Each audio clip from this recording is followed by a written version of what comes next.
All right. Hey, everybody that's tuning in to the YouTube version, the replay. We are getting ready to record an episode. I was about to say the number, but I don't know what the number is.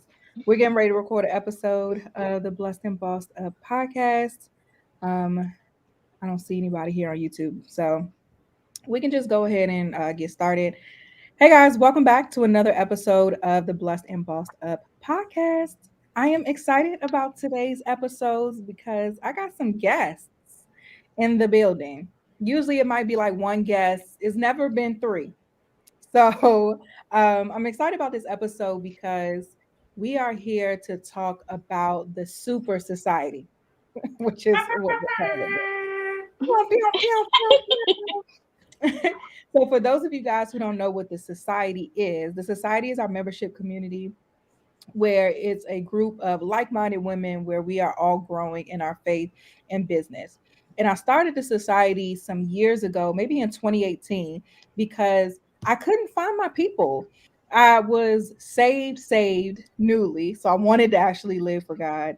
I was new in entrepreneurship and I was just trying to find my space. And I couldn't find the space with people. I was in a faith based setting and couldn't find the people who understood the business side of me.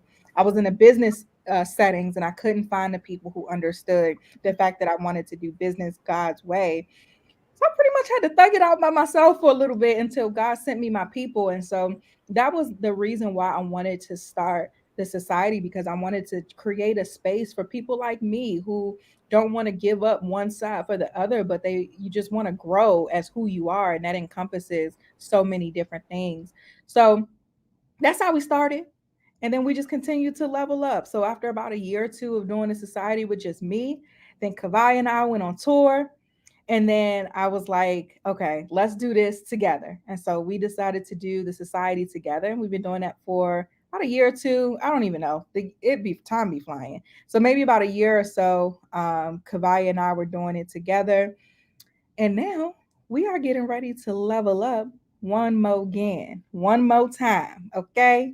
And do the society as a quadruple. Okay, Quadruple. quadruple, is that the word? We're going with it. Oh, okay. Yep. Okay. Okay, hold on. It went out for Kavaya.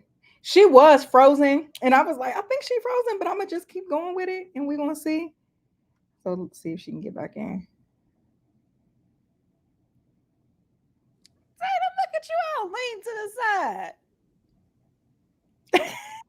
I'm looking at my phone. That's because the phone right there. Let me sit up straight.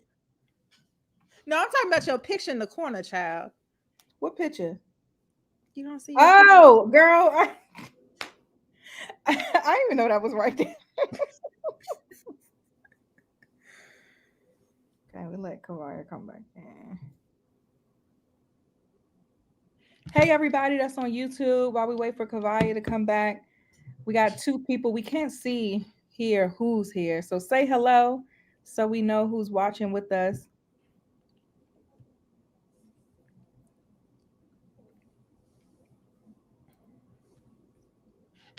You back? I'm back. I don't know. My internet just,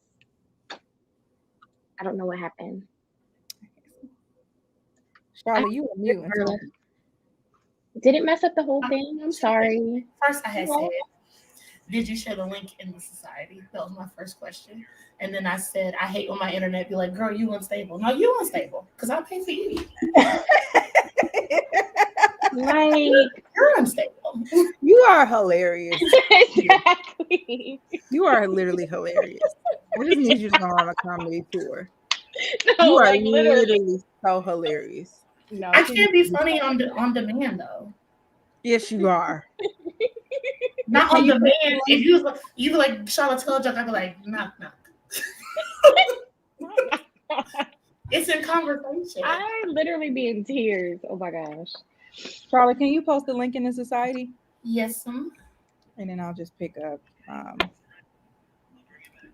So then after doing it for about a year and some change by myself, Kavaya and I started doing the society together. And now it's time to level up again. And so in 2022, we are going to be a quad. I didn't know if it was quadruplet, quad. I just know the prefix is squad. So we Quad. just Squad. okay. So now we're going to be doing it as a quad.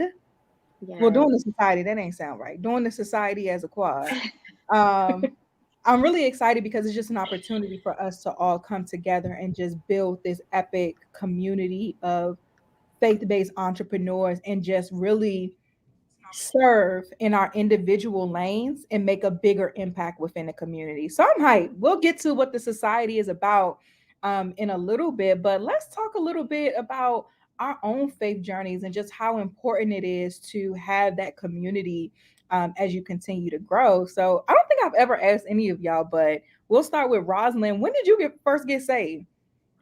So, I've been in church all my life pretty much. I got saved, I believe, around the age of 8, but started to understand God a little bit more as a teenager. I went to a church that was really big on youth, and they had just an amazing youth program. Like the pastor was awesome. So that was where I got to really understand like the presence of God. We did a lot of praise and worship. He did really amazing sermons. And it was like a Wednesday night, I guess you could say, like youth night at the church I was going to. And I did that for probably about 2 years in high school. And that was helpful for me because at the time, in between that time, my mom and my dad were going through a bunch of stuff. So I feel like it was a way for me to have an outlet because at the time too, it was just me and my mom. I didn't, my sister wasn't living with us because she was off in college. And so that was just a great outlet. So the community and like having that consistently was great. And then as an adult, I think you transition, I think, especially if you've grown up in church, you transition as you become an adult to like your own relationship with God that's not reliant on your parent or the way it was modeled for you. And so that really was a pivotal point for me. Pretty much in my probably the time I really started therapy. That was when I really feel like I came to know God and kind of understand him a little bit more. So there were times that I did things throughout college, but I feel like I really, really grew to have a closer relationship with him when I went to therapy. What did that look like though? Like what was step one to building that relationship for yourself? So for me, I think like I said, I had moments in college where, you do the norm, you go to, all is really like go to church, pray, read the Bible. That's really it. Um, I think there were, again, small moments where I had community. I had people around me that were doing the same thing. So it made it a lot easier. But I think what I struggled with was a lot of insecurity. I feel like I didn't really understand my identity, especially leaving college. I moved back home with my mom. And at the time, my now husband, Nico, who was living in Nashville. So we were 3 hours apart. And I just felt like as an individual, I didn't really know what my identity was as a professional and even just as a person. And I think having the space to really seek God just wasn't really there with my mom. It was more of performance. Like I think I learned performance-based relationship with God from like that relationship with my mom and just kind of seeing the way she did things too. And so I didn't really understand like the difference of religion and relationship. That wasn't really brought up to me until I really started to go to therapy. And so I think I just struggled with for me, my personal journey, I struggled with a lot of anxiety. I didn't understand why I was continuously having that pattern. And so I just really didn't know that it was tied to a lot of trauma. And I remember there was a moment throughout my healing experience in therapy that we talked about my perception of God. And I really looked at God as a disciplinarian. I thought he was just, oh, I do something wrong, you don't want to talk to me, or I do something wrong, then you're going to punish me. And so my view of God really wasn't authentic in my feelings now because I only viewed him as a disciplinarian. You're just here to punish me. And so that started me really reading the word and really finding out and looking at God from the lens of that space versus God being a punisher. And so that was where I started really the process of building a relationship with him, being more vulnerable with God, really coming to him about stuff that I had felt, really coming to him about things that I had been feeling, things I was struggling with. I remember there were times I would ask him, like, do I need to be in this relationship with Nico? And child, because you just have so many questions when you with a man, you'd be like, I really know if I need to be with you. You know, I'm really the prize, which you don't know, period. Okay. So I would ask God, like, hey, give me a sign. And those were things that I would probably in the past not really ask. And so, yeah, I think over the years now, I've learned to come to him as dad. And that was not a perspective I had at first. Not at all. That's good. Okay. So, Kabaya, what's your I got saved story? I come to Jesus story. Mhm. Well, like Rosalind, I grew up in church as well.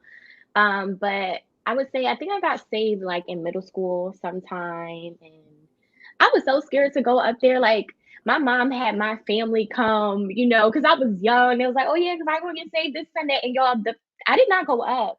Like fear got me that day. That's probably where fear ever that little like door creaked in that day. I did not go up, and then the next Sunday I did it. Family wasn't there. But as far as like developing the relationship, um, that didn't happen until like college. So I feel like I've always like kind of, known God as far as who he is, right? By growing up in church, but developing that relationship kind of happened in college when I was breaking down because I was lost over somebody's son and, feeling like I lost myself. And I broke down one day and I feel like I really heard God that day. So that kind of is where that journey started. But then, it's always like levels, I feel like, to get into know God. So I actually ended up leaving that school. I If I can be honest, I probably left because of that relationship. I really did. I tell people I wasn't being academically challenged enough, but like, what is that? Like, girl, you in college, if it's cool, just breathe through. But I left, and that was like the best thing I could have ever did, really. And when I came home, that's where I really started this journey of like just discovery. And for me, a lot of seeking God was through like journaling and my words and writing and just the things that he would bring to me. And that's when like I started my blog and all of that, and he really started to download into me my gift of my words being therapeutic.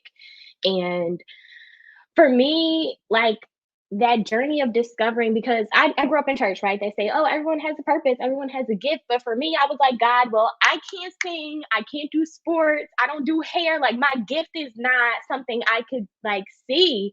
Like I can't do that. So he really had to like just speak to me regarding like who I am. And I think that journey is still even going now. Like I would say 2 years ago is when I started seeing God as like my actual father. And that's because he whispered to my heart, like, let me be your father. And I had to figure out like what that really meant for me. And I think for me, it was like in a space of like covering me and knowing like that love and that protection in a sense. So yeah, it's been a journey. I think even now he has me going through another journey. But that's how I came to Jesus. Okay, Charlotte. I think like everybody else, I wouldn't say I grew up in church, like going every Sunday. I grew up a lot around church, so we were military, so it was hard for us like every time we moved to be established somewhere. But when we go to visit like my grandparents in St. Louis, child was in somebody's church all the time, and so I was not. God was not foreign to me. Like I knew who he was, etc.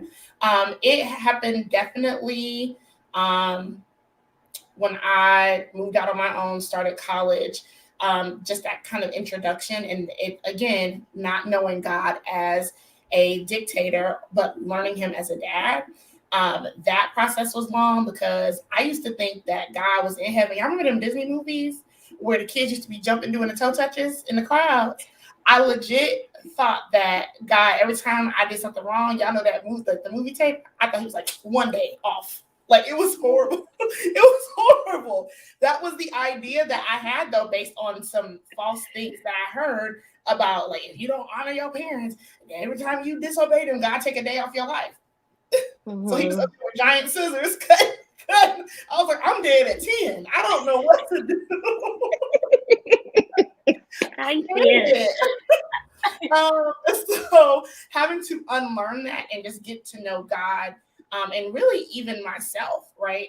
because a lot of times what happens is we put on these identities, or these identities can even get placed on us. And so in my discovery of God, God really revealed to me who he was and who he called me to be. I got saved once I married somebody's son, and he about to have me out here like Jasmine Sullivan, busting windows out of cars. And we still married, so it's great. but, but that really engaged my focus of learning, like, okay, God, this is something that I absolutely cannot do without you. School, I am a career student. So to me, God showed up in ways for me while I was in school, but really being in a new space where I've never been married before. My husband's parents have been divorced. My parents are still married, but you know, you know. So we wanted to do it differently. And I knew that I needed to go to him to be able to be successful in this area. And so through that, just really discovering God and his principles and really being fully committed and standing 10 toes down and doing whatever it took. It was uncomfortable sometimes. Sometimes it felt awkward. Sometimes it felt like it wasn't working. Sometimes I felt like I was like, you know what? I don't think this is working. And just when I felt like I was at that place, God would do something to remind me that he was right there. And so, yeah, I agree with Kavaya. It's just levels to this. We just keep growing and growing and growing some more, and hit prune a little bit and we're growing some more. So I really, in 2019, started my podcast, and I'm like, Kavaya, I can't do hair, can't do nails. I can make a really mean PowerPoint, but what purpose though? And so God really has, over the last couple of years, grown my gift of being able to speak to people and teach people. And so that really walking into that has been great. Yeah, I think my story is a lot like Rosalind's. I didn't grow up in church, but I was around church a lot. And then, I had to go. My mother always be like, even if you go out on Saturday, you need to be in church on Sunday. And I'd be like, but God knew I was at the club. So like what is really happening? Like with me going to church with these two X's on my hands. Like I was like, girl, what? But anyway, so it was more so like you go to church, but what was modeled for me was performance and not really devotion. And Mm. that's why I question it that way, because I was like, but I was in the club last night. And so you telling me to go to church because that's going to make me look like I'm doing what I'm supposed to do. I knew I was out, twerking on the table last night. Come on. So Mhm. but with that, I always looked at Christianity as a box. I saw it as more constricting than freedom. And I'm somebody who doesn't like I need to be free. Like I like to have space to grow and thrive. And I looked at being a Christian as something that was going to pull me back, if I'm being honest. And that was because I didn't really know the freedom that's in Christ. And it's so funny because I think of that being my mindset back then, looking at it now, like I'm the freest that I've ever been by being devoted to God. Is actually way more freedom than what I thought that I had back then. But but I actually had got saved in middle school, or no, it was high school. They had like a youth thing, went down to the front. I got saved like 3 times because I knew that I was still back out there. So I thought I had to keep going back to the altar call or whatever. So and every time I always felt like God was pulling on me though. And it was just always, I can always recognize, even if I didn't have the wisdom to call it what it was, I always felt that God was pulling on me, or that something was pulling on me and pulling me in the direction of Christ. And that's why I got saved all of those times, because I knew, but I didn't have the tools to actually live it out. And so it wasn't until I became an entrepreneur where I got saved, and I just started getting to know God. I kind of took the pressure off myself because now I'm in a position where I'm on my own. Ain't nobody, telling me to go to church today. It's just on me to figure it out. And so I really started to get to know God. And as I was just reading the Bible, reading books to help me learn how to learn how to hear from God and all of those different things, I was like, man, God been pulling on me my whole life. And I've been out here playing. And I remember a moment in college where I was like in my room and I was really upset about something. I don't know, who knows? It might have been a boy as well. But I was really upset about something. and I could just feel the presence of God. And it was weird because I was looking at myself in the mirror, but I saw so much more. It's really hard to articulate, but I was looking at myself, but I wasn't seeing myself. I was seeing like just a glory, so to speak. And I didn't know what that was or how to articulate it or who to talk to about it. But it was another one of those moments where I could feel God trying to show me who I am, but I wasn't really trying to hear it because I didn't have the tools. But it wasn't until just I became an entrepreneur and I got tired of doing them like that. You know what I mean? I'm like, I've been playing for a while, and at this point, I'm just going to decide. And that's when I had that moment I talk about all the time where I was like, God, I haven't been consistent because I haven't been passionate about you. You know, if I'm passionate about something in business, I'm going to go for it head first. If I'm passionate about something with school or whatever, I'm going to go for it. I'm not going for it when it comes to faith because I'm not passionate about the things of God.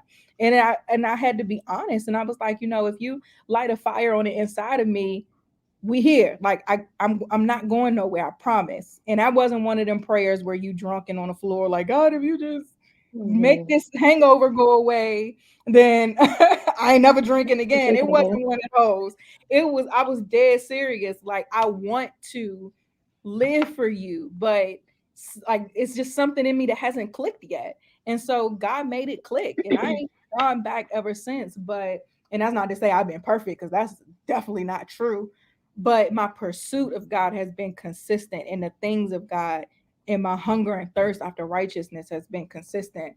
Um, but I want to ask you guys, just I want to talk about support a little bit, because I started this off saying just how when I was in that space, I felt like I nobody really understood. I'm early 20s, everybody's still at brunch, and in my area, brunch is real.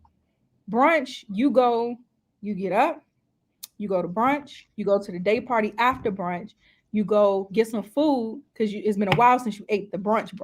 You get some food, then you go to the club, then you leave the club, and then you go to eat again. And like your brunch lasts all day. Like it's a whole situation. So everybody that I knew, that's the life they was about. And I was still trying to be about that life too, but also like, I can't do that. So I just didn't have the support to really see the things of God through. And so I want to ask you guys, what was support like for you when you decided to truly pursue God? Or just did you have people around? Did you not? I can start that off.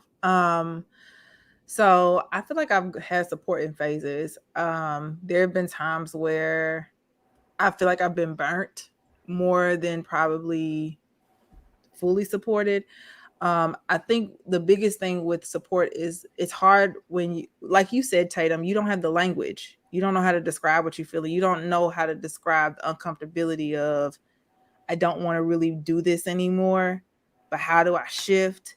You don't have the language to sometimes describe, like, I'm seeking God, but God, I don't have this desire anymore. Why are my desires shifting? What does this look like? And I think one of the biggest things, and I'll say as a benefit to millennials, is where, we have a plethora of information. But I think with connection and closeness, sometimes you do need that personal, like, okay, God, I need somebody to talk to me. Like, I know you'll say something to me, but like sometimes that can be few and far between, or like you may be really just trying to fix me. And that isolation at times can be really hard, those isolation seasons. And so I think for support for me has came in phases. There have been times where I've had really seasonal relationships and they've been extremely seasonal, meaning I'm thinking this person's going to be in my life for a long time, and it doesn't, but they serve a huge purpose. In college, I feel like those were like the biggest things for me. There were just so many people that were pivotal in certain moments in my life, good and bad. But all the bad situations, God always revealed more about me to myself. Like, I think, like you said, Tatum, too, like you said, there's a glory or there's a pulling that God's like, there's more inside of you that you don't realize. You don't realize there's an impact. I can remember this story, and this is why I also value Nico, not only as my husband, but somebody who always has pushed me in potential. He's, I would say, my biggest support. I remember, and this was just a funny story, when we were dating, because we were friends for a while before we actually dated. I did not like him. I thought he was too dark skinned. And I did not like dark men. I was a light skin. Give me a light skin tall basketball player type sis. Okay. Thank you very much. He was chunky. Girl, they take longer to get ready than you. You don't want that. Yeah. Yeah. My bad, Charlotte. Your man light skin. Yeah. And he be taking longer. I call him Rico Suave. I'm like, sir, do the thing with the Now bottle, get to jail. Do what you gotta listen, do. okay. Now I could never date a skinny man. Please be chunky. Please have some meat on your bones. But anyway, I remember we dated, and this was how I knew that either somebody or God was just like pulling out of me this counselor, very empathetic type person out of me and showing this to me. We were dating, we went to a bar, and this lady, I've always been a person that when people come to me, sometimes they just cry. I don't really understand. I just talk to people and they just cry, and they're like, what? And I'm like, what? I don't know why people cry when they talk to me. God dogging, Lord, please. So we were sitting in the booth, and this lady was drunk, and she was at a table with some people, and they just started coming to us. It was this man, this woman, another woman who was drunk. And she started talking to me about a relationship. And I was just like, you are so worth more than what you were experiencing. And she just started sobbing. And Nico looked at me like, how you done made this woman cry? And I said to him, I don't know. And from that point on, I realized that there was something inside of me that really loved to support people. So I think not only for me personally, support came from other people, but I think I also was the support person. And so with that also, I'm always trying to support. And eventually that got very toxic in the sense of I had no boundaries. And so as a support person, I think I'm always trying to push people to get to their place spiritually, but as a strong friend, sometimes, where is that for me? And I think also spiritually, there's a deeper level with that when you are spiritually strong and you're also trying to get support, because it really comes few and far between. Because people either don't understand it, or there are things God is showing you that he's not showing. I won't say he's not showing other people, but they're not, I would say, maybe at the place of maybe emotionally ready or even wanting to seek after God in that way. Like, I want to fast. Why we gotta fast for? And I'm like, that's why I'm finna get the meat. Like, I need the meat from God. Okay. I need the A1 steak sauce or Heinz 57. Like, I need him to give me some meat. And so I would say for me now, seeking support out is very, very, very, it has to come from God. I think I also look at support as you got to put yourself in spaces to be supported. I think a lot of times people don't seek out support because, one, like I said, they don't have language, but also two, we're not seeking out the spaces to be supported. And when you're not actively seeking out spaces to be supported, you can have no expectation of trying to get support. You almost have to dive into it. And I think for me, I dive into support. Accountability is a huge part of my value system. It also is been the way that I feel like has catapulted so many things in my life.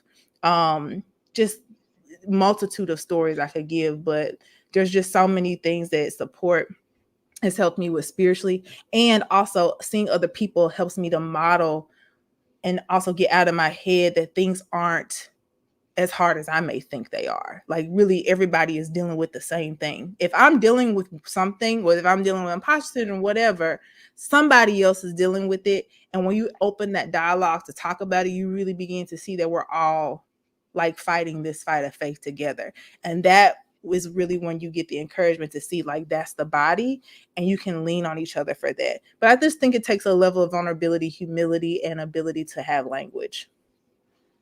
Yeah. So I will second that. So in the beginning, I did not have a lot of support. And I feel like sometimes like that can be okay sometimes. So like having that one or two people, really, because in the beginning of a relationship, right? Like when you first meet your man, like you're not bringing him around everybody. Ain't got time for that. But really getting to know each other and have a better understanding, and then making sure that I had the right people around me. So I am also the strong friend. And so again, I didn't have any boundaries.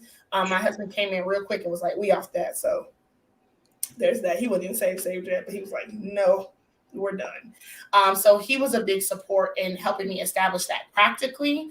And then even with the word, one thing that was a struggle of mine particularly was that everybody, sometimes the elders in our family, they feel like they know God one way. And when you come in challenging that, um, they're the opposite of support. When you come in and you're like, no, that's not what the Bible has said, though. I don't know what message version you reading.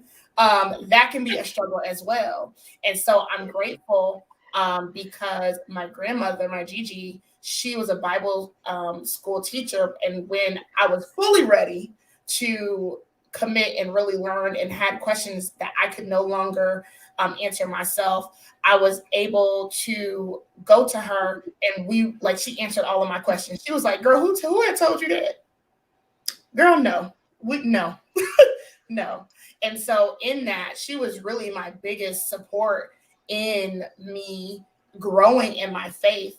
And not even, you know, with her, like not even a Bible thumpy way, but just her being willing to sit down, share her experiences, listen and allow me to speak, you know, my own revelation on things, and her giving me feedback. So even if we weren't going word for word through the scriptures, she was giving me a safe space to ask questions, and a safe space for me to, especially when dealing with some of the other family members, her helping me dissect that, because I'm like, girl, what he had said was this. And she was like, see, that's why I'm messing with him.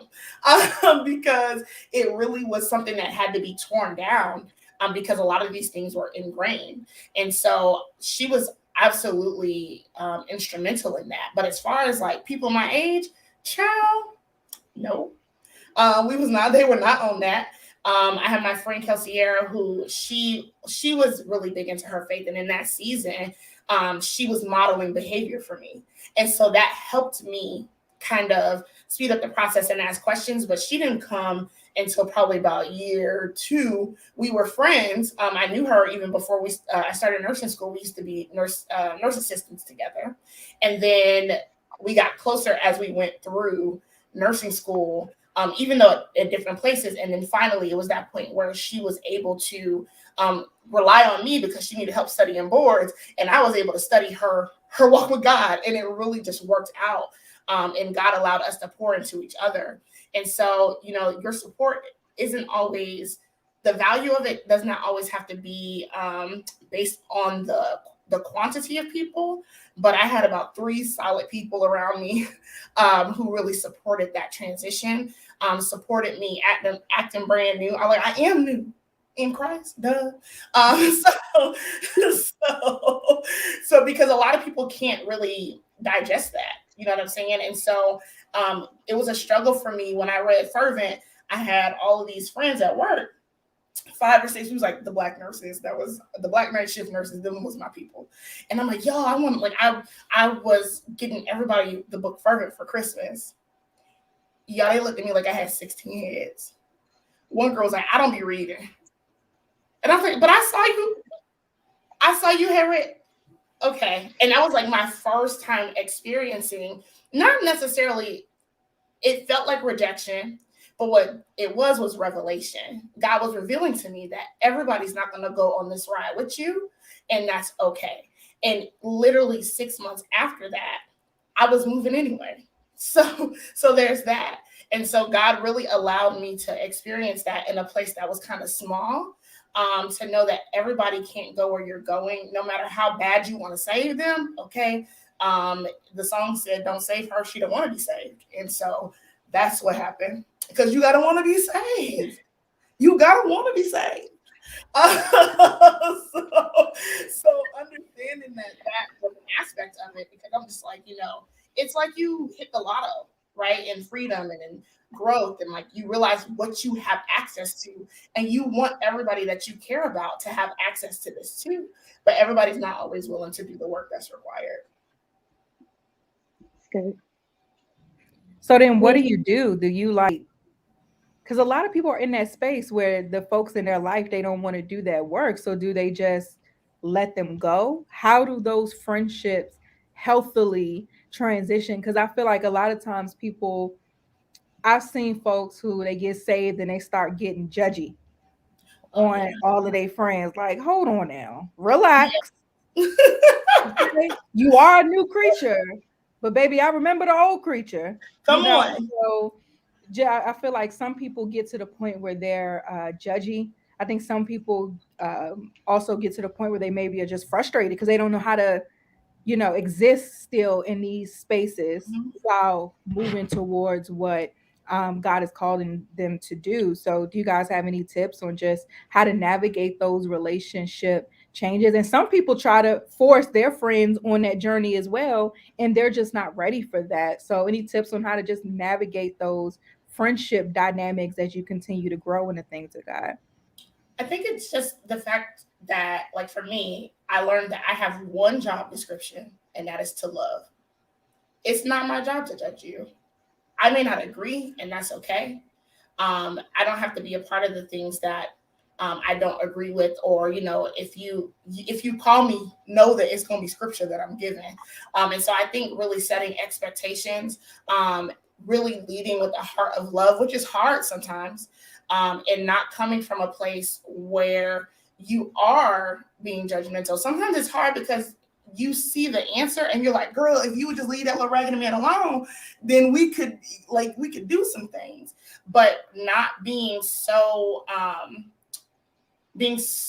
like heavenly sound that you're no earthly good. So I can still have a regular conversation with you. We can still talk about whatever shows I am watching. And if I'm not watching, we can change the subject. It doesn't always have to be, we're called to be in community. Like, it's not good for us to be alone. God, Jesus, and the Holy Spirit are in community. So like community is something that is really foundational in our walk. And then also being a reflection of Jesus. Jesus was out here with the people, with the tax collectors, eating with them and loving on them, and would share parables or stories that sometimes, that those who would catch it was going to catch it. And if you didn't, you just thought he was talking about somebody with some talents in the ground. Like, so I think really just having a level of still enjoying life, because that was my fear too. Like, it felt like a box. I was like, let me tell you what I'm not about to do. I'm not about to be out here wearing no jean skirts every day. I'm not about to be out here. Like, I'm not doing that. I need to be able to be myself authentically, because I had spent so much time wearing these different masks. So just really remaining authentic to what God has called you to do, which is to love. Everything else is above you. Like, know your role and hush. That's what The Rock used to say. Now, like, know that my only role is to love you. Sometimes that love means I have to tell you something that may be uncomfortable. Sometimes it's just to listen. Sometimes it's just to pray for you, even quietly or silently. But my job is not to change you, because I didn't make you to change you. And I'm several degrees of raggedy myself. I ain't got time. I ain't got time. Mm-mm. Mm-mm.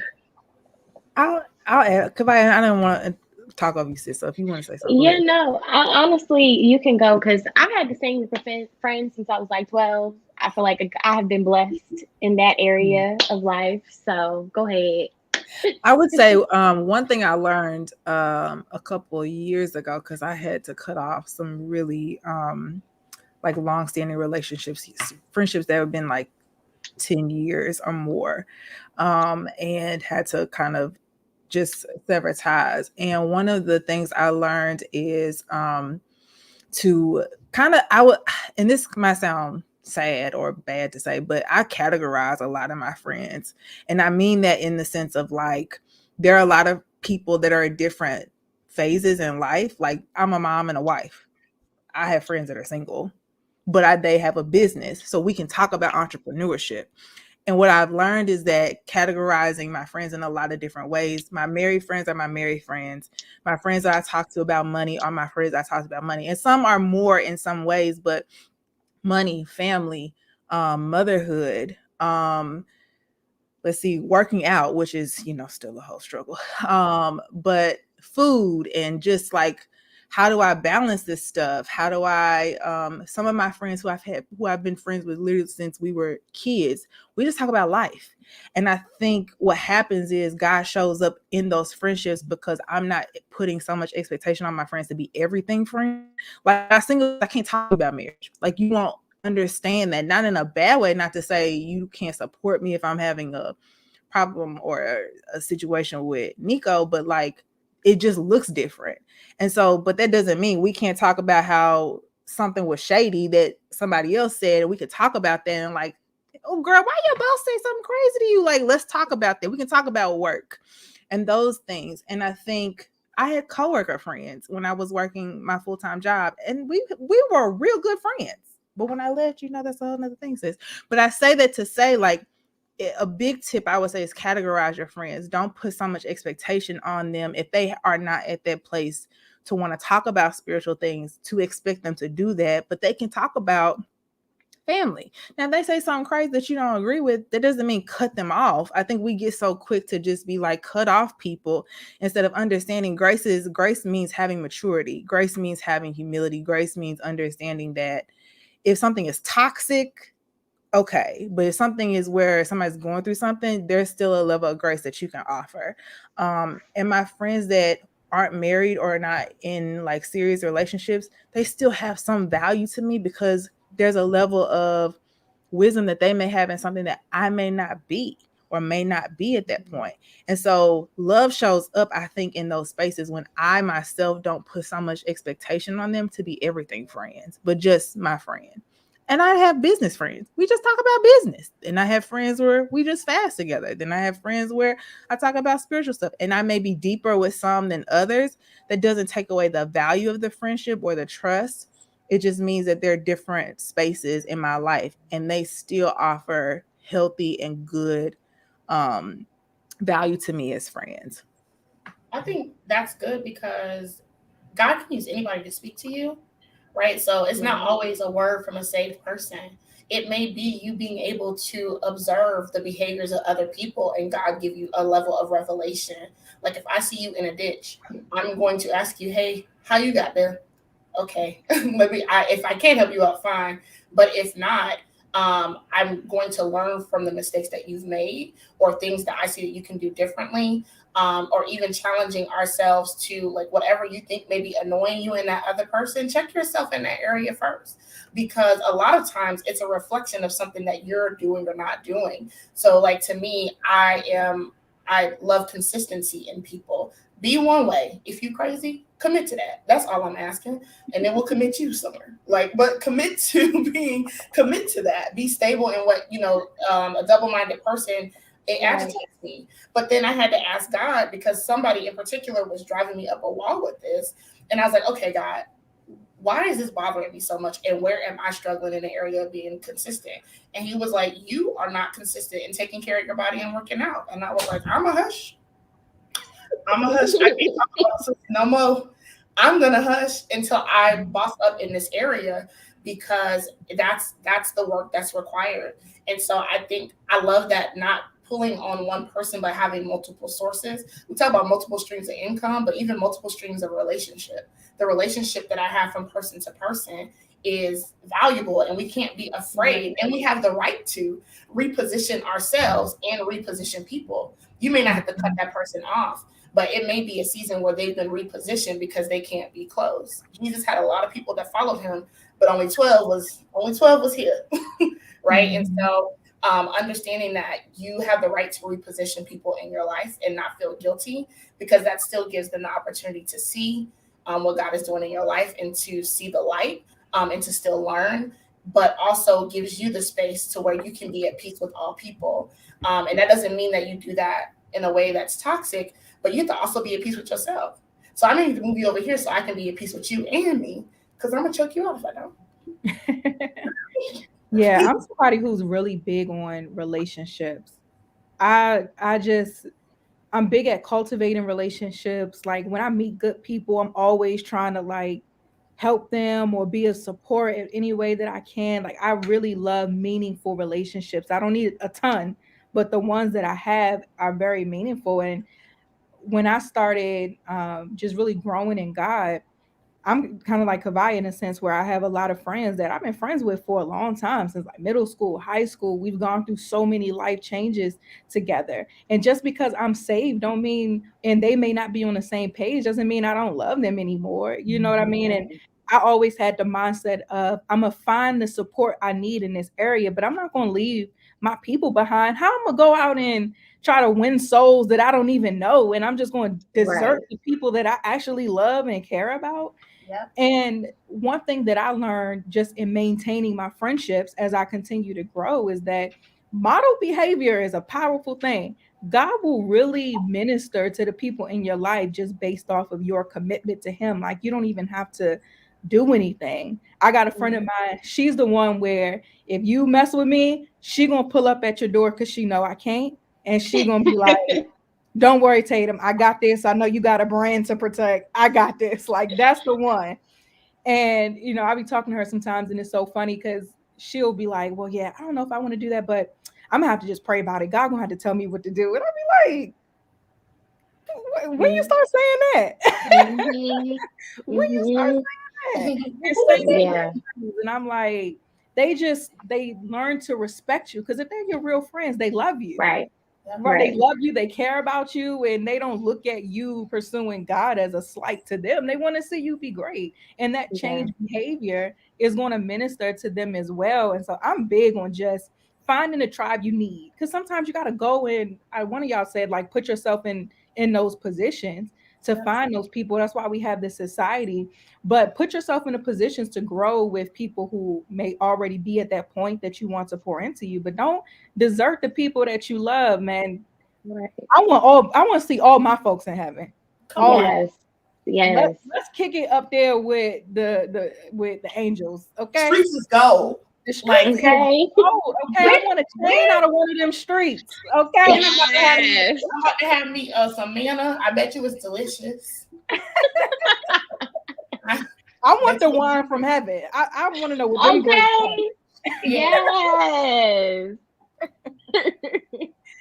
So somebody say in the comments, a party. Absolutely. Okay. A whole party. So we all touched on gifts in some type of way.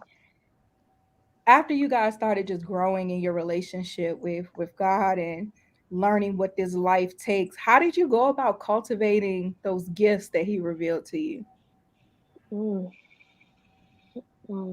I feel like for me, like as far as like speaking and when he was like really calling me to get more on video, that was a very fearful period for me. Like putting myself out, I've always kind of struggled with fear, right? And kind of like the confidence and knowing like, do people even want to hear this? Are people going to watch? Are they going to listen? And that was a really big battle for me, even when like, I told y'all when I first feel like I discovered that first part of my purpose with launching the blog and I seen that gift of words. Like I launched my blog and turned my phone off because that's how afraid I was. But it was something that you just couldn't like, I can't sit on this, like I can't not put this out there because I'm afraid when obviously, and it was also confirmed through other people, you get prophecies and it's just all lining up and it's like, I can't sit on this. So for me, it was just pushing past the fear and just doing it. Like to me, it's no like recipe of, all right, well, let me wait till this. And like, you can't continue to make up those excuses just to make yourself feel better about it. Like when it came to, like I said, putting the blog out and doing the video, getting on YouTube and talking about things, I just had to do it and through doing that, like you'll see the fruit of it. You know what I mean? You'll see why in due time, why you have to put it out there, launch the podcast, write the book, whatever the case may be. But it's always been kind of like a fear thing for me, but just pushing through and doing it, that's what I've had to do every single time. I agree. Yeah, I'll say, I think confidence comes by doing. I think the only way I can call myself a podcaster is because I do a podcast consistently. The only way I can call myself an author is if I published a book. Like, I think confidence comes by doing. And I think when you're discovering your gifts, I feel like it's just like it's never a one size fits all for each person. I think you just kind of, I won't say you fall into it when you're actively like pursuing it, but I think in the pursuit of gifts, you really don't know a lot of times what you're gifted at. Like, I think even in a sense too, there's still some things that people may say, oh my God, I'm good at. But in myself, I'm like, really, girl? Okay. Out of just doing actively and not really focusing so much on naming it all the time. I think that's something that I learned really quickly. Um, as my podcast grew, was not trying to really name the things I was always good at, because I didn't want to. I've always had like this growth mindset, and I never wanted to get like it. Well, I want to still do this when I'm 45. I may not podcast by the time I'm 45. I may, if that's what God wants me to do, but I think I want to be able to grow as the ground I'm cultivating is growing. And I think there are some things now that I want to delegate that I may be gifted at. And I don't want to marry myself to always doing it if I don't have to. And so I think with just discovering your gifts, you go where your desires lead and you just keep doing it. I think that's just a simple pursuit of it. As far as like what Kavaya said and being fearful, there have been times where I've said yes quickly to God and I'm just like, whoa. And then there are times I've delayed the yes out of fear. And sometimes it takes me a little bit longer to really see the fruit of it. And I think learning to say yes quickly and just acting and doing that, you start to begin to see like God push you through the trial and errors. You're going to make so many mistakes. And that is easily probably the biggest thing I'll say helps you to understand yourself even more, how you react in certain situations. And Yeah. in saying that, your gifts get better as you do that. And I don't think mistakes are really mistakes. I think mistakes are really just learning curves. Because when you're learning something, it just looks ugly in the beginning until you really continue to do it. And so I'll say, even doing before podcasting, I joined a multi-level marketing company, and at the time they were talking about doing live streams to show products, and I was like, girl, this was way back in Facebook Live, like when Facebook's first like do lives. I'm like, oh girl, okay. So I started doing lives and I saw that it sold products. And then when I kind of left that company, God put on my heart to just get on live and share my story. That yes of doing lives for a company probably would not have happened if God had told me to do that beforehand. And so I think for me in kind of finding gifting is just like it always happens in phases. And I think God slowly reveals the more you do, but sometimes you're oblivious to how he does it. And then that led to me doing interviews live on Facebook, then led to the podcast. I probably would have never done the podcast if I had not gone through those phases. And so I think as you start to do things, notice where they start. Like Kavai said, started with the blog, then end up going to YouTube, then end up going to some other stuff. And so I think it just comes in phases and you're always growing. And your gifts never, I feel like, ever stop coming because God just puts you in new spaces. And you're ever evolving. I love that. I agree. I know I also was fearful. When God told me to start a podcast, I absolutely was like, first of all, what? Tried to talk 85 times about like, I was okay, God, I'll do it after I get this, that, and the third. And he straight up asked me if I was going to be disobedient. He's like, so you're choosing disobedience? And I was like, oh, okay. And so I really had to commit myself to God, and even when it's uncomfortable for me. And so for me, my motivation is like, you know what? There's a level of vulnerability that goes into us starting these new things, moving into these ventures and finding our voice. And what I've learned over the years, even recently with God was like, start going live on video. Had he asked me to do that first? No, I will not. No, but he got me comfortable with getting behind a microphone and speaking every week. Now he's like, girl, now you doing a good job, girl, you're doing a good job, but now I need you to go to the next level because there's more territory. And so understanding one that my confidence comes in two areas, one being my confidence in God, right? In Numbers 20, I think it's 23:19. God is not a man that he shall lie. But one of the translations also says, like, has he ever done something and it ain't came to pass? And I was like, that part. So my confidence is in God, and then my confidence in the gifts that he's given me and what he's called me to do. And so it takes a lot of pressure off of me because the burden of results is not on Charlotte. The burden of results is on God. And so a lot of times we fail to step out and do what God has called us to do because we feel like there's a burden of results on us. All I got to do is pull up. All they had to do was tear the roof off, get the friends of Jesus. He did the rest. The healing was all God's work. All the lady had to do was touch the hem of his garment. The rest of it is the results are on God. Once we are able to take that step of faith, and we realize that the burden of results are not on us, and what we deem as success is not always what God deems as success, it can be discouraging sometimes. When I first started my podcast, to see that like 2 people had listened to it, I'm like, I'm putting in all this work, God, like what?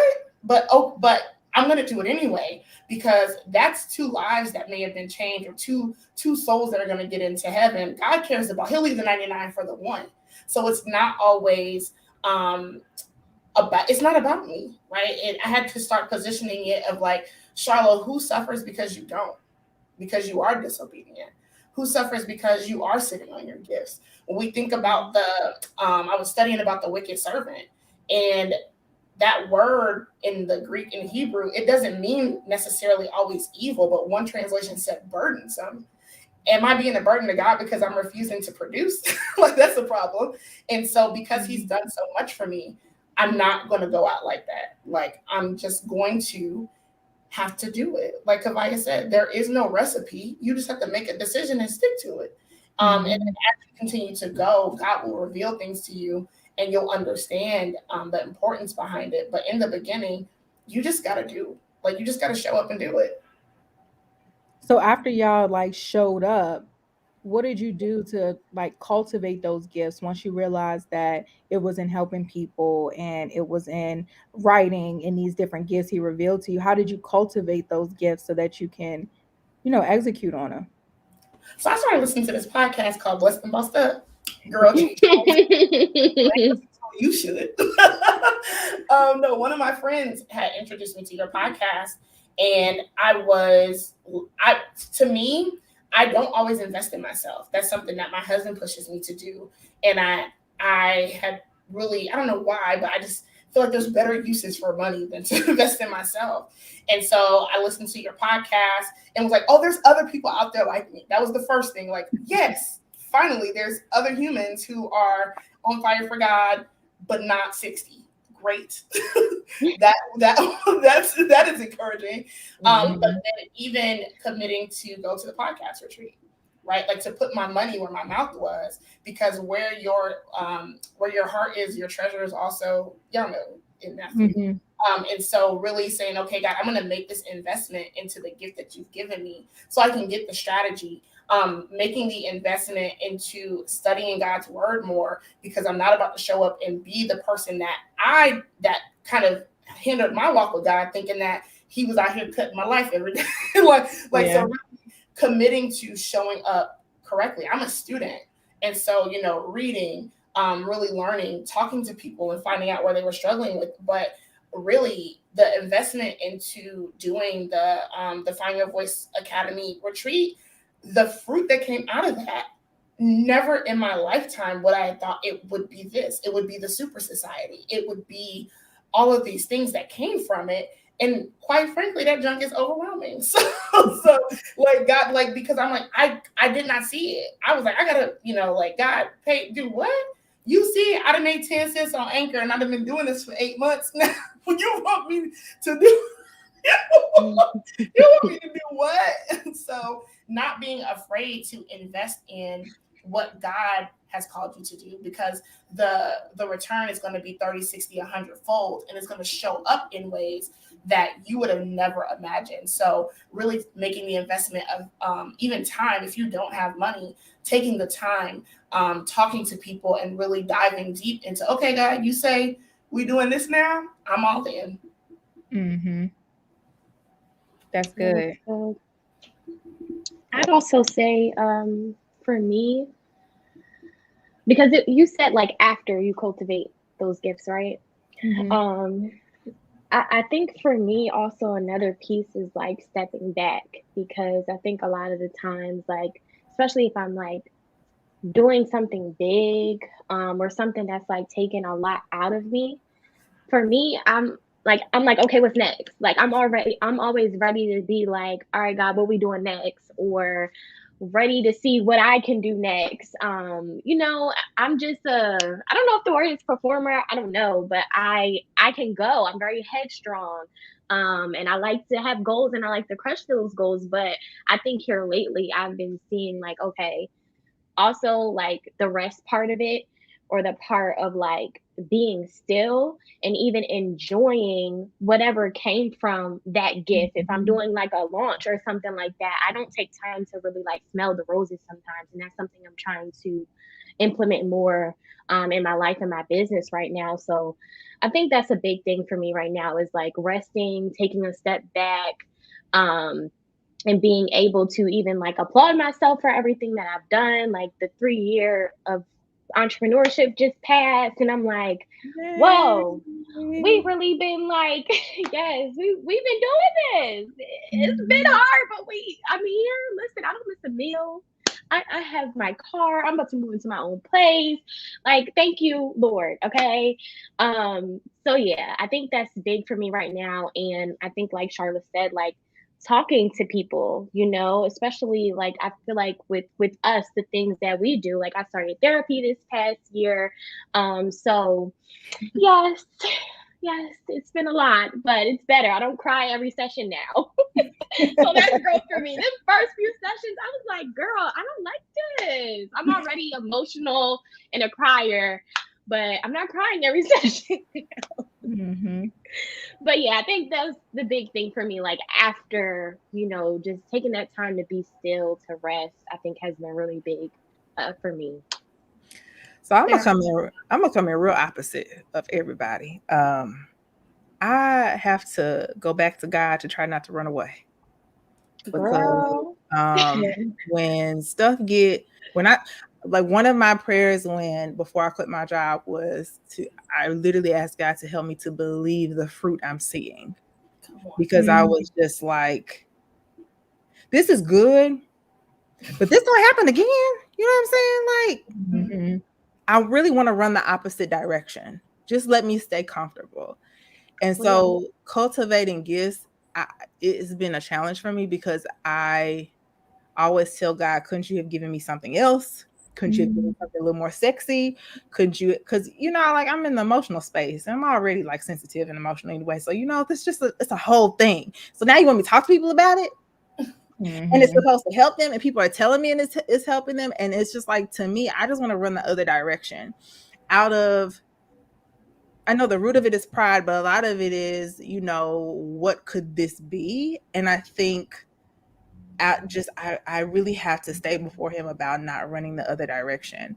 Um, so me cultivating gifts is investment. Me cultivating gifts is just constantly staying before God about it.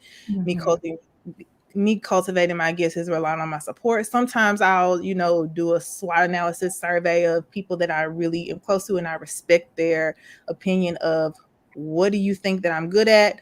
What do you think? How do you look at this? Like, I'm big on just opinion when it comes to, I'm not sure, but out of not being sure, I've learned to also not rely on opinion too much.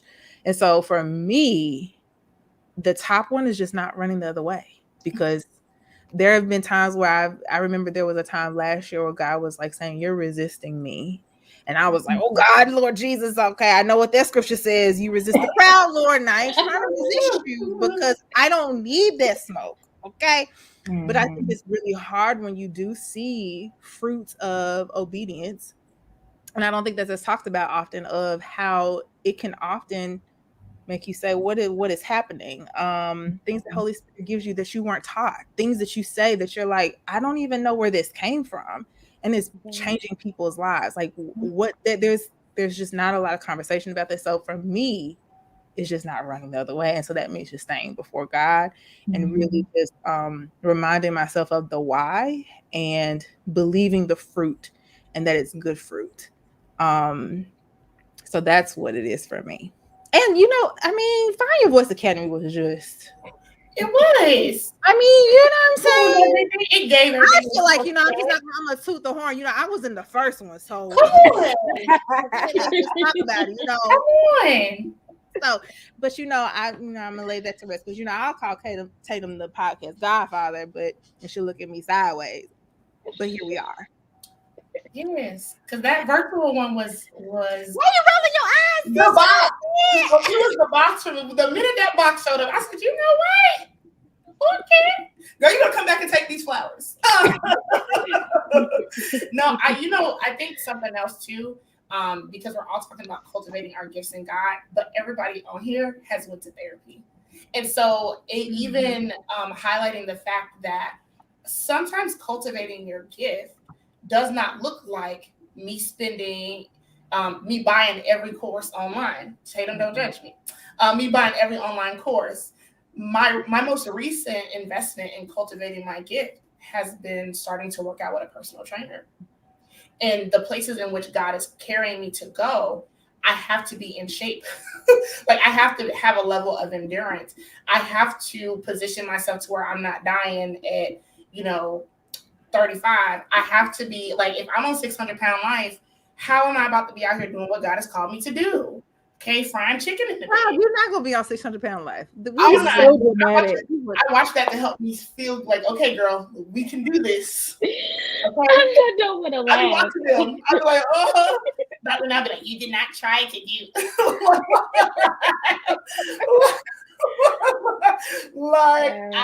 But even in that, like the enemy will use that. And so being investing in my gift right now in this season looks like getting starting with a trainer and being consistent in that. So in doing that, there's a level of growth. God has revealed things to me mid workout where I'm like, can you not talk? I'm struggling. I can't breathe. And even in that being a learning curve, I think, Rosalind, you said earlier that when you're doing something new, it's ugly. I be on Zoom. I be looking ugly. I be like, girl, look at your edges in the middle of this workout. You're sweating. You're Ain't nobody looking at your edges in the middle of a daggone workout. You look crazy. Like, right? And it does not feel it doesn't feel good, but this is more than it's an investment in who God has called me to be. This isn't about me being snatched, right? And so don't be afraid to go to therapy, to get the trainer, to go back to school if that's what God is calling you to do. In the practical sense, He's preparing you. All things work together for your good. So all of it is preparation, even when you feel like it's not it doesn't make sense. Like I have my doctorate and I'm a nurse practitioner, but there are things that I learned working at McDonald's that I've implemented working in clinic. And so it's every lesson, every season, every class, right? Every godly class has a reason. So don't be afraid to go to therapy. I don't care what your mom and them say about people being in your business, because sometimes privacy is really shame in disguise.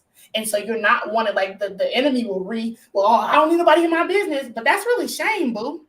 And it's really trying to make it shame will present itself in that way, almost as a protective or a protectant, and really somebody else has what you need. There's somebody out there who's struggling in their marriage. There's somebody else out there who will have you looking like an IG model if you just keep up with the diet and stuff. Like there's somebody out there who have struggled in these areas, and we can't allow things like, girl, don't let nobody be in your business. That's why people out here being molested. That's why people are out here living with these generational things of deathbed confessions. And so as generational curse breakers, we have to be prepared to count the cost, even at the expense of what your mama and them got to say, what your auntie and them got to say. They don't have to understand it because it's an audience of one. They can just watch the fruit. Mm-hmm. Yeah, Rosalind, you said something that you were saying that you want to run from it. And I can completely identify with that, because I think a part of cultivating my gifts is protecting it. And so for me, what God has called me to do is a lot of responsibility. And with that responsibility is also a lot of expectations from people. And I don't be trying to deal with all that. Like I just don't. I don't Yeah. want to. But I think that's a part of why God gave me the assignment is because He knew that I would be responsible with it, and that I'm not doing it for the wrong reasons because I don't want to do it anyway. Yes. And a huge Right. part for me to cultivate the gift is to protect it. Because one thing I've learned, I've noticed, just as I continue to do the things God called me to do, is manipulators come, people who see what you can do for them or the draw or the pull that you have. So they want to say, oh, why? Oh, the churchy ones is the worst because they start to profiling on your life just so they could try to Papa manipulate and pimp Lion. you out for their own good. But I'm going to hop off my soapbox with that one. Listen. But Girl, protecting my listen, gift, we don't have all day, but we could go on a whole We show. could, because they'd be slick to slide in. God said that you should help me. Girl, He ain't tell me that. Baby. somebody sent me an email one time, prophetic word for Tatum Iommi K. At the end of it, I would love to come on your podcast. Boy, if you don't get out of my freaking inbox, blocked, See. blocked. Like what? Or even people in real life who, just start to see the impact that you have. They try to. It's interesting to say the least. Yeah. So for me, a big part of just continuing to walk in the gift and cultivating it is to protect it. And a big part of protecting Yes. it is operating in a gift because even people, well-meaning people, will try to manipulate your gift as well. So they might say, I've had people ask me, and it's the most irritating thing. Do you have a word for me? Why are you asking me Um, that? right. No, I'm thinking about what's for dinner. I don't have nothing deep to say. The word. Not feeling Right. like Right. I have to be deep because Yeah. my gift is speaking and being able to, help Yeah. transform people. I don't have to perform for you. Come I on. Oh speak my when God God. tells me to speak. And other than that, I'm gonna be quiet. Like, girl, Mm-hmm. the word that I got now is not one that the Lord would be happy with. Quit talking to me. And I be having to clarify, like, if I'm saying this is like this is me. This isn't like, oh, God is speaking to Tatum. No, I'm just talking to you. Because sometimes people will try to manipulate that gift and Yeah. for me a big part of it too is making sure that I remain responsible, and I will tell people I don't know, you should pray about that. Yeah. I remember it was a big, not Same. a big thing, but it was a thing on the podcast where somebody had sent a message in, and she told me that she had, what happened, pretty much she had said she prayed about something and she was waiting to hear from God about it, and she hadn't heard from God yet, something, but she wanted to hear what I had to say. And I was like, I don't have anything to say. And I read the question on the podcast because I wanted to prove a point. Don't make me God because I've had an impact in your life. I'm not God. And if Yes. you're telling me that you are going to pray about it or you are praying about it, but you want to see what I say, I'm not going to say anything. Mm-mm. I'm going to be Right. quiet and tell you to go to God, and I'll probably pray for you offline, but I'm not saying anything because you're not going to put me in a place that I don't deserve to Yes. be, and I'm not going to let you do that. It's enough people that are making themselves God for the audiences that they've been blessed with, and you just can't do that. You have to be responsible. It's enough cults. It needs to be more Mm-hmm. church. Come on. So I'm gonna get off my soapbox again. You can get on it. You can stay there, sis. I Girl, mean, I'm like, we about to listen, have a whole nother you know, conversation. Because that's a I'm whole off. different podcast. That's yes. a whole different podcast. Mhm. But it's true, Mm-hmm. and I just want to piggyback and say this is the thing. Is protection is so important, but I think it's really understanding that you at the end of the day are God. And I don't want that responsibility, nor do I want that type of, that ain't it. And really I got, I Yeah. got a whole child to take care of. Like I got enough stuff going on already. Okay, sis? Mm-hmm. And so I think, like you said, protection, that's so good to remember. Mhm. In everything you do, but always, like you said, too, protection and also knowing who you are, because Mhm. those two things carry and help you carry it, to know that God is the center of this anyway. Child, I'm not, like you said, I'm not really even thinking about this. I'm really thinking about what is for dinner. I'm really thinking about what am I about to make my kid, because I got to cook for this person as well. Look, y'all just saw me eat my whole lunch in the middle of this. So yeah. Yeah, no, I agree, because what happens is people will make you this little g gods, and you're like, I didn't even ask for that, and you can still love people and turn it off. Jesus was like, see y'all, I'm gonna slip away. He slipped away a lot, and he still loved people, he still blessed people, but he definitely took the opportunity to slip away to protect his gifting. Everybody couldn't be around him, and so it does not mean, sometimes we take Christianity as meaning like I have to be Christ. No, I have to look like my daddy, but that's about it. We're still two different entities. I get to share revelations and things that he's taught me. I get to be a reflection of him, but I'm not him. Like my dad, my earthly dad, can pull up to the military base, pull out his ID. They gonna let him on. Because I'm married now, I know I may look like him in the face, but I don't have access to that because it's out. I don't have the clearance. I'm not God, and I don't have the clearance. You need to seek God for yourself, okay? Because in doing that, you're building your own spiritual muscle. You're in a relationship with God. And so really in this space of Christian culture, because there's all kind of cultures, child. There's worldly culture, and then there's Christian culture, where we take these people who are just people, okay? They put their pants on one leg at a time. They have to go to the bathroom and poop just like everybody else. Like, yeah, because for real, because we like glorify their whole life. There's one person in particular who I'm thinking about. And child, she was a good one for it, okay? Where she had all of these women worshiping her instead of God. And I'm like, ain't no way. And even later down the line, it come to find out she was doing all of these wicked things in the background. And they have a whole church, and like it's like a cult following. And so that's the same thing that got the devil caught up. You wanted God's glory so bad that it knocked you out of position because you didn't understand your own identity. I know who I am. And I know where I belong. I'll be over here. I'll pray for you if God tell me to, because I ain't gonna be wasting my prayers either. Like my intercession take energy, and if God ain't telling me to sow my seed there, I'm not about to. Talk about it. You better seek God for yourself. Come on.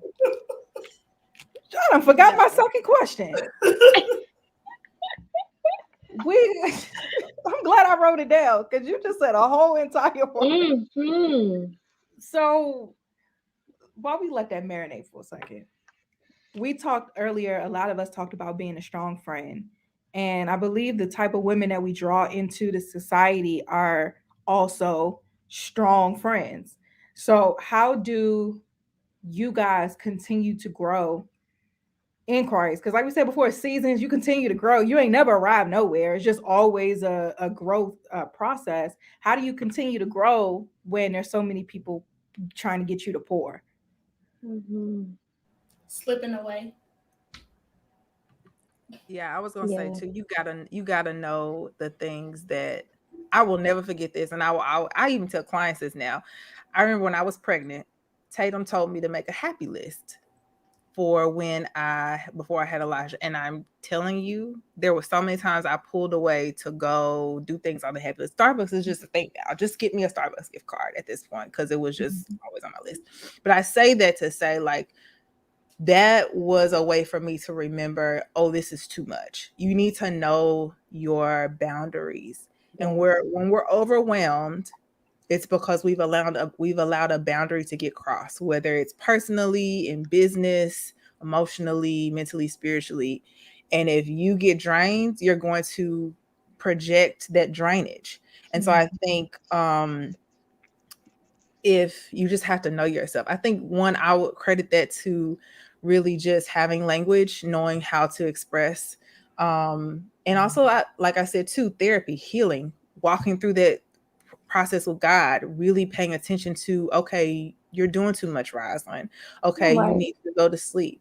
Okay, you need to just get off social media. Like, I think we don't really realize how much social media impacts the way we're thinking about ourselves Yes. subconsciously. We're always comparing ourselves, and really just understanding that there's so many things that you can become draining that you may not know. And so having to have a space to know when things are too much. I know, like in business especially, you're learning this on the go. Like, there are times where you're realizing, oh, I need to delegate this. Oh, I need to get a system that makes this easier. Oh, I need to redo the way I do things in my daily life to make things fit. Because in business, you're especially as a solopreneur, at times you're doing a lot of things by yourself for a while until you get a team. And I think just having to learn that too, as a wife and as a mom for myself, it just means like there's a different level of sacrifice. There are some things I just won't do now to protect that. And that's not mean, that's not rude, that's just boundaries. And I think as strong people respect boundaries more when you put them up and you're consistent. But when you're not consistent, it only always gives an opportunity for overwhelm to occur. So I would say being strong means, or even with that, just maintaining boundaries consistently and really knowing my triggers and things that overwhelm me. Yeah, I agree. That's really good. I agree with like rest, taking up time away. I know sometimes like I'll get myself to that burnout place. And I'll just like, all right, let me close my computer because like I'm doing too much. Like, and you can literally feel it's just not good. And I know me, I carry stuff like in my shoulders and stress and stuff like that. But I think another thing for me that I even implement within the society, like them prayer calls, I'd be like, all right, I need a little break, y'all. Like, and that's why I love the community has been even so good for me too. And I love the ladies so much. They always volunteer. Like, we'll have guests for like 2 months sometimes. I'm like, yes, y'all, I appreciate that because I need time to refill, as well. So that's also a pleasure. And I think that goes with, hey, I need help, extending to your community and telling, your people if someone can help you, like saying it. And I know for me, I'm very independent and I don't like asking for help, but I know this year I really delegated a lot, even with getting an assistant that was like amazing. And like I said, asking for help with the prayer calls. But yeah, taking that time away. And I think one thing I want to start implementing that I was like doing in my last relationship, like we would kind of check in with each other once a week. But now, that's not it. I want to keep doing that, but I want to do it within myself. So I, I'm going to like set a reminder on my phone, like, Kev, how you feeling? What's going on? Just so that it's being triggered through my phone because I know I always got my phone. So just a reminder, like to check in with myself. Cause like I told you guys, I can just keep going and going and going. And sometimes it's not the most healthy thing. I think for me, it's been a couple things. One, having solid community that is trustworthy, like good, wise counsel. On more than one occasion, Tatum has had to tell me to go sit down. Like, go have several seats over there, and don't get back up. Sit down right now. Right now. And so having people who can identify that, even my husband, who if I feel like I could be feeling some kind of way and my behavior can be off, who can identify that and kind of help me get to the bottom of it. So that's another reason why community is so critical. And what I love even about the super society is that it's not just us. We're empowering people within the community to pour into one another. So now the four of us aren't just being pulled on because someone else. I cannot be everything to everybody. I was single for about 3 seconds. Okay. So I've been with my husband since I was like 18. I'm 31 years old. So I cannot speak to, I feel like it's irresponsible for me to speak to a single woman about how to navigate your single season. And I did it for 3 days or whatever. Like, it was not something that I had to live through and go through. But there are other people who may have a story And that's what's beautiful about the body, right? The lungs aren't out here trying to be the kidneys. The kidneys not out here trying to be the eyeballs. We all have a purpose and a role to play. And so building even those tribes within the society or within the super society, they're able to meet up for brunch. I think Atlanta, Houston, they're meeting up for brunch and going out. And it allows them to pour into one another, them to be poured into, and for us just to be able to sometimes sit back and not feel like I have to show up all the time. I also feel like another thing that's been really great is me realizing that my strength is not enough. So I ain't trying to be strong no more. It's God's strength. In my weakness, that's when his strength is made perfect, and it becomes evident. So I don't even have to be strong. I can just show up and truly lean in on God. So when someone asks me for a prayer request, instead of me trying to carry that cross, I can cast that care with my prayer, cast it, because it's above us. We ain't got time. See the manager. See the manager, because I don't have to do that. And then the last thing that I've really tried to start being better at is not only taking a break, but enjoying life. We sometimes be so safe. We don't be having no fun. We are here. Everything is a business conversation. And because I love God, I will go hard in the paint for God. Like I'm up in the midnight hour and always trying to navigate. My brain it can do that. I can work and do so for an extended period of time. And so being more intentional, because yes, we're in spiritual warfare. Yes, all of those things. But Jesus came so I can have life and have brunch more abundantly. That's what my version is. You know what? That's what it is.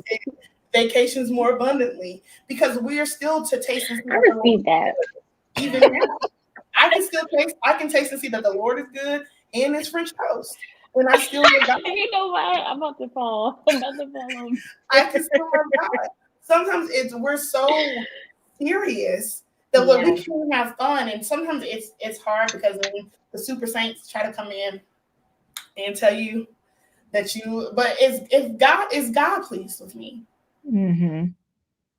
That's all that matters. Is God pleased with the level of in the way that I've shown up today? Because God rested. He made everything, including me, you, and all of this planet. If he was like, you know what, I'm off today, what makes me think that I don't have to be off today? It's in those moments where we rest that, one, we're building community. Two, we are allowing space for God to be God. Like I was scared to quit.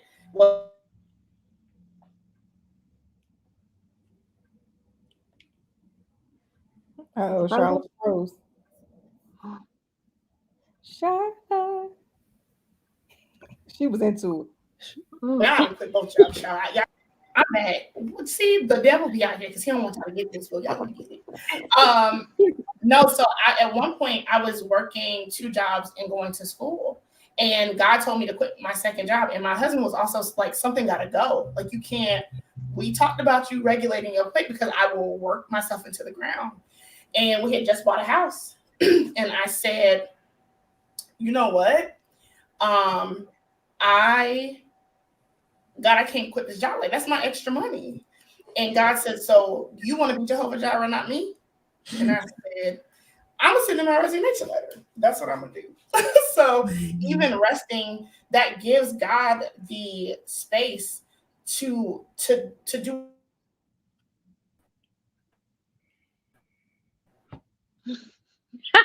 Y'all making me crack up. I'm done.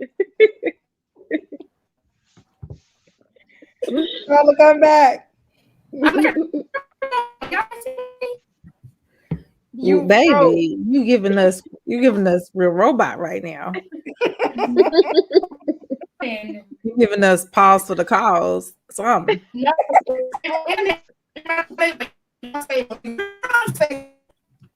That ain't it, girl. That ain't it, sis. I'm gonna tell you now. What you just said, that wasn't it, because I ain't heard nothing. I heard robot. You know what? I'm done with y'all. Help her, Father. Lord, bring her back. Bring it back, bring it back. All right. She done froze again. Poor baby. Oh man, y'all are funny. All right, while she get herself together. Um, one of the things that helps me, one is having boundaries and enforcing them. Like I'm cool on being a strong friend. Like I'm good. I can help people without me being their solution. And that's really like freed me. So even if I can help you, if I don't have the capacity to, I'm gonna just send you somewhere, send you a resource that'll still help you, but I'm Yeah. helping you without depleting myself. And for me, like I'm real big on self-awareness, and I have to check in with what I know what I need to operate at my best. One of those things is rest, because I go to bed. Okay. Everybody know you text me after 8:30, you're not getting a response until the next day. You'll probably get it early in the morning because I wake up super early, but don't text me late at night. I'm not responding because I am asleep. There's no reason you should be calling me. Call if it's an emergency, you call 911. What I'm gonna do? Don't call me. I'm gonna go to bed. So just making sure that I, sleep. Even when I first had my son, BJ was like, okay, we need to figure out a system because I don't really like you and all this you got going on right now. Like, go to bed. Give me the baby and go to sleep because you You need you some you be rest. you be slick. You not yourself. You You are just not you're yourself. not. You're You're like, not. oh my. But for me, just really setting those boundaries. Also, I'm not really friends with people who really be depleting me. I think the people Mhm. in my life, and I'm grateful for that, respect me enough to not leech off of me so much to where I have nothing left. And I think that's big. I think most of us who are the Yeah. strong friend, you need to evaluate your friendships, because people who love you and respect you are going to understand, oh, she's got a lot going on. So let me just wait. Let me actually call and see if she needs something, because she has a lot going on right now. Like those are Mhm. meaningful relationships. And if you feel like you're getting depleted, you got the wrong people around you. I Yeah. have one of my friends be like, I already knew not to call you with this. Like as we were catching up and stuff that was going on, she's like, I already knew not to call you with this, but I called such and such, and this is what happened. I was like, oh, okay. But I'm grateful that the people in my life appreciate me enough to not be Mhm. trash, for lack of a better word. But one of the things though, I went to a revival and the pastor said something that really stuck with me. He was in Genesis 1:1. And he was like, God left the whole universe undone. He could have done it all in a day, but he did what he needed to do on day one, and then that was it. He did what he needed to do on day two, and that was it. And I feel like we have this inner drive or something that makes us feel like every single thing we have to do in life has to get done today and right now, when that's just unrealistic and it's unnecessary. It's okay if it's undone. It's okay if I just put this thing to the side and deal with it tomorrow. It's not procrastinating. Sometimes I do, talk to Rosalind about that professionally. But sometimes it can actually just wait, and that's okay. But that's what I do to, just make sure I protect myself and continue to grow, and just having the right people around me to hold me accountable, and to pour into me as well. So before we wrap up, hopefully Kavaya come back before we're done. I want you guys to share, because we're calling this the Super Society, and it's our membership community where a bunch of like-minded women, we just come together and grow in faith and business. And so this is something that we're all going into the new year doing together, and just bringing our perspective gifts to the table. So I want you guys to just talk about what you're bringing to the society in a new year and what you're most excited about. So I'll start. So for those of you that don't know, my name is Rosalind. I am a licensed therapist. I hold an LCSW, and I'm going to be talking about mental health. But I'm also going to be bringing in perspectives around that. I'm also going to bring in perspectives around. I do I need to find a better name for it, but it's basically time management coaching. And I've been doing that for almost 2 years, which is crazy to me, child. And really helping. My biggest desire is to see us actually walk out what we have been holding in our minds, holding the visions God has given us, and not procrastinate and self-sabotage. So I'm going to really be bringing to the society weekly things where the women can actually have something practical that they can do, where we don't have to over spiritualize it, but really make it practical. And so that's what I'm going to be bringing to the society. But I'm also going to be doing like podcasts, book clubs. I am an information lover. I love me some good information. I love me a good podcast. I love me a good book. So I'll be doing that and just really just being there talking, child. Okay. Because I already talk too much anyway. So yeah, I'm really excited. I'm excited too. Charlotte. I'm looking at Charlotte and saying Rosalind. That's because we're twins. I love Charlotte. Okay. Our little names are the same. That first time we met when we did our podcast, my podcast console, it's like we have the same middle name. It's that Renee. It's the accent. The accent be making us. Her birthday is the day before mine. It's like a whole thing. Yeah. As soon as Charlotte told me that she talked to you, I said, "Oh, y'all were cutting up. I already know." It was a whole thing. So I am Dr. Charlotte Walker. I'm a pediatric nurse practitioner by trade, but I am also going to be teaching Bible study. So we'll have Bible study bi-weekly. Y'all prepare yourselves. I've been known to snatch an edge or two, but it's in love. You can receive all your edges back after service. And we will continue to do what God has called us to do. So I'm going to be teaching bi-weekly Bible study. Really, my purpose is to allow a space for us to ask questions, allow a space for us to grow, and really make God's word practical. It's our book of instruction. And so what happens sometimes is we'll read it, but we're not really sure how to take what we've read and then apply it to our life. And so my goal is to really bring practicality to God's word. And so that way you are able to apply it and that you can go out and do what God has called you to do, because we all have a place to serve. We've all been called to minister, which sounds crazy, but when you look up the word minister, it really just means to serve.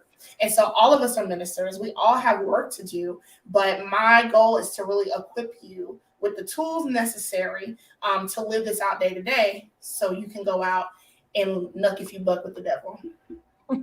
That's what it is. Yeah. So, I mean, for me, I plan to just continue to pour into the community.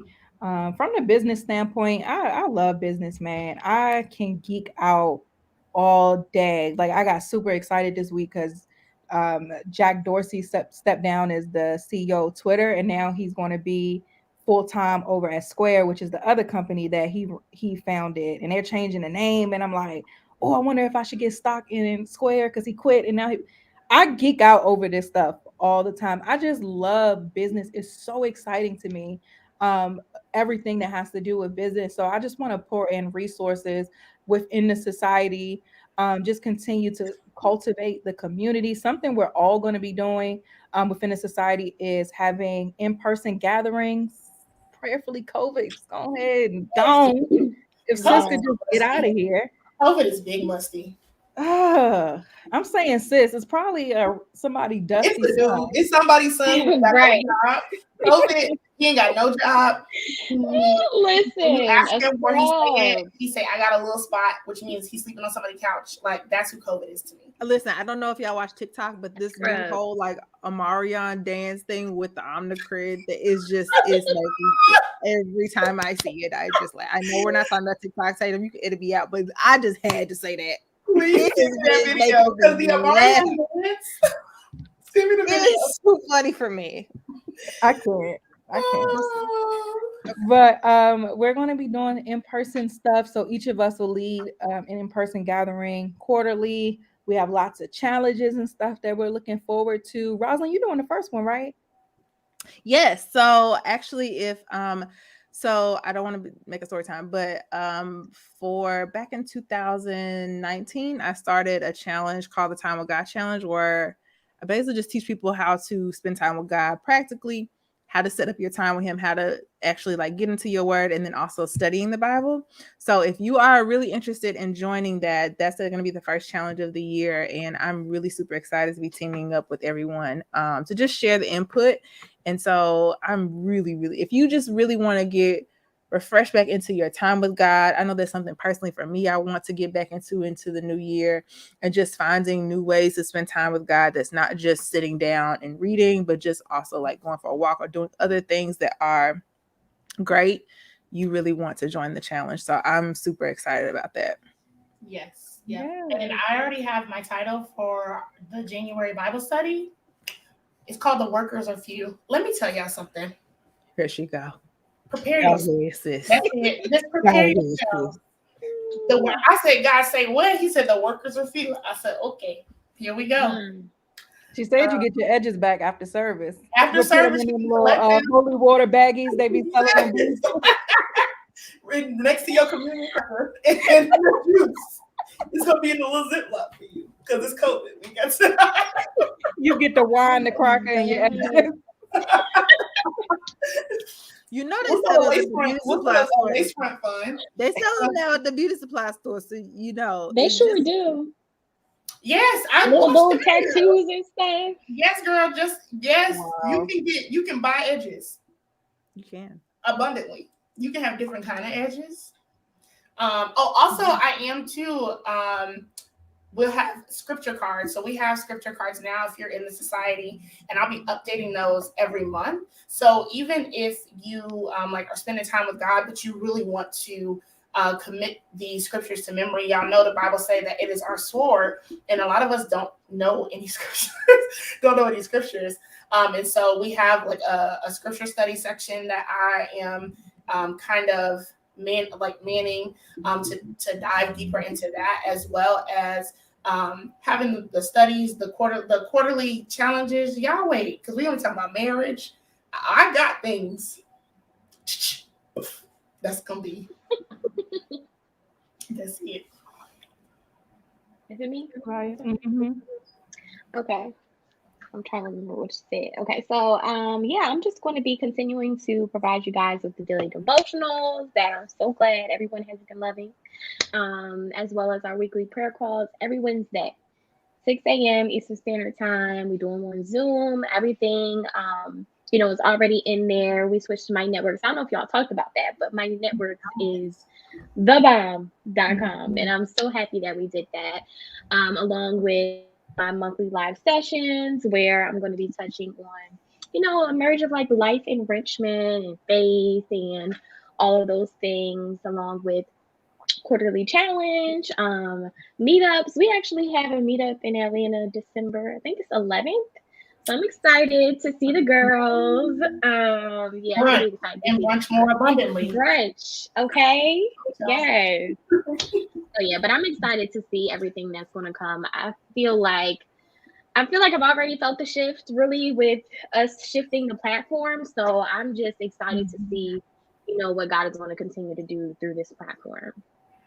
Absolutely. Well, you guys, if you want to join the society, you can join us for free for 2 weeks, a free 2-week trial. You can go to blessedandbossedup.com/community to learn more, to come in and try us out, to see who all in there, who's in your area, and all the things. We are so happy to just continue to expand our territory and serve in this capacity. And it's lit. Okay. The society is the place to be. Did you talk about how we were able to like help families? No, I didn't even talk about that. We do whole church. We don't do play church. We are really a community. Like we do whole church. Okay. Yeah, we have people who, I remember when the pandemic first started, it was like people back to back, mortgages being paid, car payments being paid. Yeah. People who expressed that they had a society member took care of it. It was just amazing. And even now, I asked if anybody had any need for the holiday season, because it's been a rough few years for a lot of people. And so people just come together. One of our members is taking care of her 3 nephews. People are taking care of the whole Christmas list. Like I posted the Christmas list thinking, okay, put your name next to the item you're going to get. People are taking care of the whole Christmas list, sending cash apps like, okay, Tatum, I want to sponsor this family. It's just such a beautiful thing. And this is just happening within our little Yeah. community. We didn't even have to go Right. out and solicit anything. Yeah. We just opened up the door of how can we be there for each other within this community. And it's amazing, man. I love it here. Yeah, and in business Yeah. too, like the business directory, like people working together and like being able to employ people within the society to do work because we're a body and we all have different gifts. Like I'm like, this is church, like this is ministry. This is what it Yeah. looks like when it's done in excellence and when it's done in a way that everybody benefits, right? Like my pastor always talks about, like it'll never make sense to him how your pastor pulling up in a Tesla, but your bills can't be paid. Like that's a problem. That's not what it's supposed to look like. And so I love the society because it's all the things. Like it's all the things that I wish I had when I first started. It is now with the four of us, full lifestyle. It's your faith, it's your business, it's lifestyle, it's your emotional health. And so, y'all, I mean, I ain't saying it just because I'm part. First of all, I've been a part of the society Day one. Facebook group. So this is not something that I'm just saying because I'm a part of it in a leadership position. I'm saying that I've had the opportunity to watch it grow, and it is beneficial. It's just added so much. Like me and Rosalind met through the activities of Tatum and the society. Like this is amazing. It's amazing. Yes. Well, thank you, Charlotte. Appreciate that. Yes. Make sure you guys go to blessedandbossedup.com to start your free trial, learn more about the society. Thank you guys for listening to this episode. It's probably going to be a two-parter because we've been on here for a whole hour and 45 minutes. But shout out to everybody on YouTube who is watching this. If you guys are listening on the podcast and you want to see all the behind the scenes faces and banter, check it out on my YouTube channel at Tatum Tamia. And that's it. I love you guys. I'll talk to you next week. Bye. Bye, YouTube.